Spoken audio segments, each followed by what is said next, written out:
जिल्हा शल्यचिकित्सक डॉक्टर श्रीपाद पाटील यांनी मंगळवार दिनांक 1 एप्रिल रोजी दोडामार्ग रुग्णालयात भेट देऊन पाहणी केली। त्यावेळी त्यांच्यासोबत जिल्हा वैद्यकीय अधिकारी चिपळूणकर, यूथ हेल्पलाईन अध्यक्ष वैभव इनामदार, उपाध्यक्ष संजय सातार्डेकर, सचिव भूषण सावंत, दोडामार्ग वैद्यकीय अधिकारी डॉक्टर आकाश एडके, डॉक्टर साळुंखे, डॉक्टर रेडकर आदी उपस्थित होते।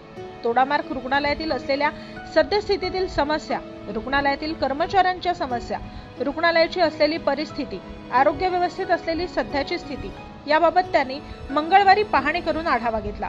दोडामार्ग रुग्णांना चांगली सेवा उपलब्ध व्हावी यासाठी त्यांनी रुग्णालयास भेट देऊन पाहणी केली आहे।